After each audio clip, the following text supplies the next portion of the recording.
No one saw the black ship arrive. That, in itself, was the first warning.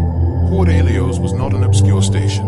It was a deep space trade hub sitting on the edge of the screaming forests, surrounded by sensor arrays so dense that even drifting ice fragments were catalogued, tracked, and billed for traffic violations. Nothing jumped into Helios unnoticed. Nothing burned its engines within 5 light minutes without being logged, scanned, and politely, but firmly, intercepted by station security.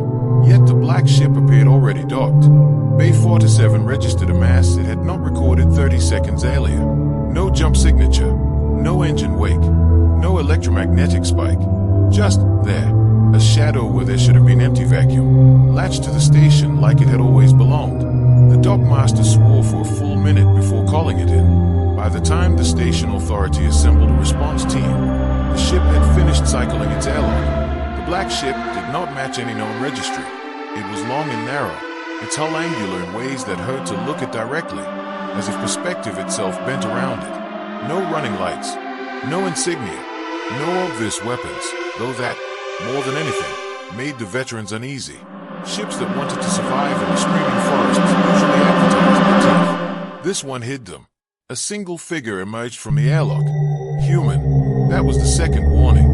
Humans were ray this fly out, and never alone. They traveled in task groups, fleets, convoys bristling with escorts and redundancies. A lone human stepping off an unregistered ship was either a lunatic or something far worse. Station security formed up anyway. 6 armed officers, exo-rigs humming, weapons leveled but not yet hot. Protocol demanded caution, not provocation. The human raised both hands, palms out. "Relax," he said, voice calm, carrying easily through the dock's atmosphere. "I'm not here to start a war." The security captain, a Kethari named Vul, flicked his frills in irritation. "You arrived without authorization. You are docked without clearance. Identify yourself and your vessel." The human smiled. "That was the third warning. I'm here about a job," he said. "As for the ship, you can call it black. That'll do." Vul's mandibles clicked. "There's no employment registry record for it." "I know," the human interrupted gently. "That's why I came in person." He stepped forward, boots ringing softly on the deck plating. None of the officers fired. None of them could later explain why. "Tell whoever actually runs this station," the human continued, "that I'm offering a contract. Discreet, time-sensitive, dangerous enough that you won't want your name attached to it." Vul narrowed his eyes. "And what makes you think we would even consider this job?" The human smile faded, replaced by something colder. "Because if I do it alone," he said, "you won't like the results." Silence spread across the dock. The human turned and walked back toward his ship, leaving the airlock open behind him. "You have 1 hour," he added. "After that, I leave. And whatever's coming, comes." They met him in a private chamber beneath the station's administrative core. Not security, not port authority. The barony sent a listener. The listener was tall, thin, wrapped in laid robes woven with sensor filaments and legal sigils. Its species was irrelevant. Its authority was not. Where a listener appeared, contracts followed, and consequences with them. The human waited alone at the table, hands folded, posture relaxed. The listener studied him for a long moment. "You arrived improperly." "Yes. You violated at least 12 interstellar transit laws. Probably more. You refused to identify your vessel. It doesn't like attention." The listener tilted its head. "Then why are you here?" The human leaned back, because something very old started moving again. The listener froze. "Continue," it said carefully. "There's a derelict," the human said, "buried deep in the screaming forests pre-barony, pre-consortium, older than most recorded navigation charts." The listener's filaments pulsed. "Derelicts are common." "Not this one," the human replied. "This one isn't dead." Silence returned, heavier than before. The listener finally asked, "What is the job?" "I need a crew," the human said. "Specialists, people who know how to keep secrets, survive bad odds, and walk away when they are told. And in exchange," the human's eyes met the listener's, "I make sure whatever wakes up out there doesn't finish waking." The listener considered this. Why not involve the barony directly? Because if I'm right, the human said softly, the barony won't want official records of this ever existing. Another pause. What is your name? The listener asked. Call me Ash, the human said. It's close enough. And the ship? Ash smiled again, but this time it didn't reach his eyes. The ship doesn't answer questions, he said. It ends them. The crew assembled over the next 2 days. None of them met in public. The former barony scout whose ship had been lost in a navigation mishap that never made sense. A cyberneticist expelled from the consortium for researching forbidden neural architectures. A Kethri demolitions expert officially declared dead after a mining accident. And a human. Not Ash. Another one. That alone unsettled everyone. She arrived without ceremony, slipping into the chamber as if she had always been there. Her eyes flicked briefly to Ash, then away, like acknowledging a storm on the horizon. You didn't say there'd be another one of you. The scout muttered. Ash shrugged. I didn't say there wouldn't. The woman crossed her arms. This better be worth it, she said. You don't call me unless things are bad. They are, Ash replied. She studied him. How bad? Ash hesitated. That was the 4th warning. Bad enough, he said, that if we fail, the black ship will be the least of anyone's problems. They departed without fanfare. No departure announcement. No escort. The black ship detached from the station and vanished into the void, slipping between sensor sweeps like a thought no one wanted to finish thinking. Inside, the ship was quiet. Not empty. Quiet. Systems hummed beneath the deck, responding to Ash's presence like a living thing recognizing its handler. The crew gathered in the central compartment. Gravity low, lights dim. The scout broke the silence. You still haven't told us exactly what we're walking into. Ash nodded. Fair. He activated a projection. A region of space bloomed into view, tangled with gravitic distortions and sensor noise so dense it resembled a storm frozen in time. The screaming forests, the cyberneticist whispered. Yes, Ash said, and deeper. The image zoomed inward, past regions no sane ship charted, toward a void that seemed wrong. At the center, Ash continued, is an object the size of a small moon. It doesn't broadcast. It doesn't drift. It doesn't decay. What is it? The demolitions expert asked. Ash exhaled slowly. A prison, he said. The second human's jaw tightened. And the prisoner? Ash looked at her. That, he said, is the part one was hoping you wouldn't ask. The black ship did not accelerate. It slid. Space folded subtly around its hull. Not enough to register as a jump.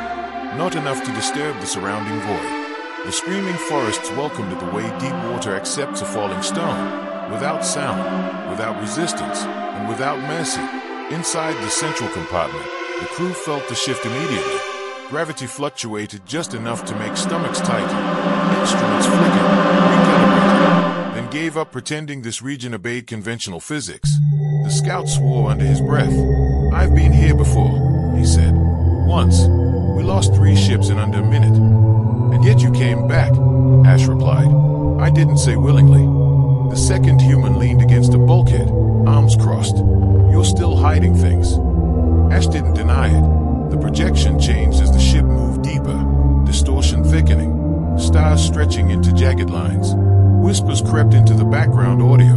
Not sound, not exactly, but pressure against the mind.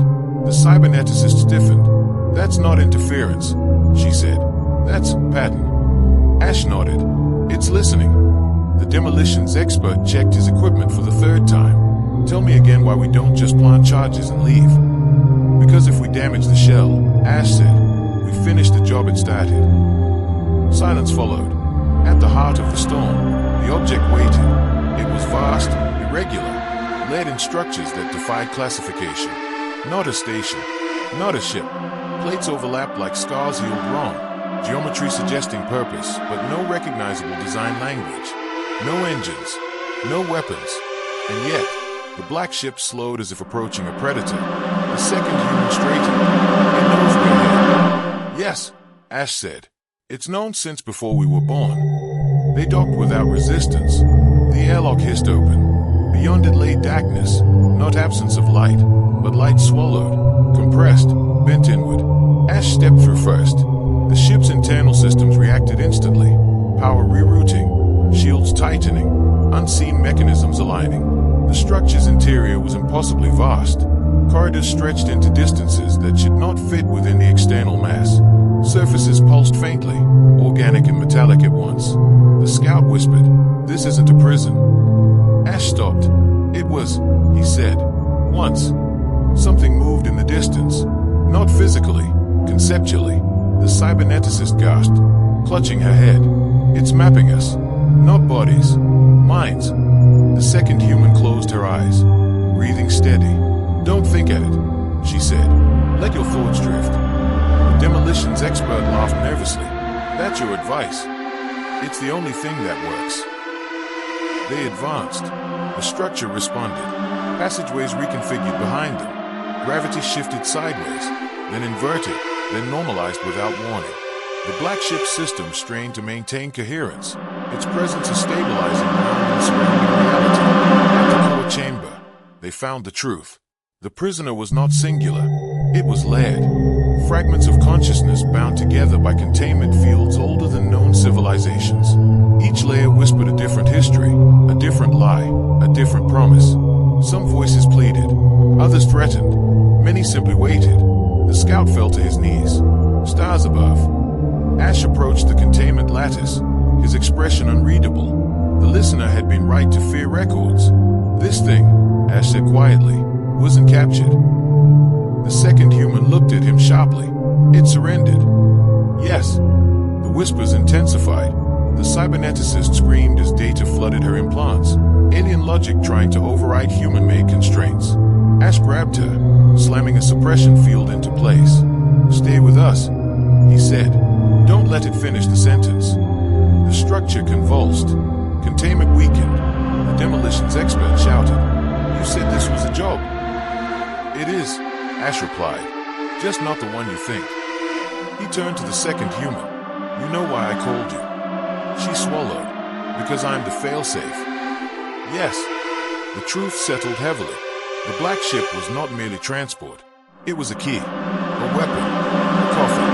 The second human stepped forward, placing her hand against the lattice. The whispers surged, ecstatic.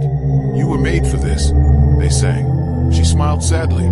"So were you." Ash's voice cracked. "Just once. You don't have to do this."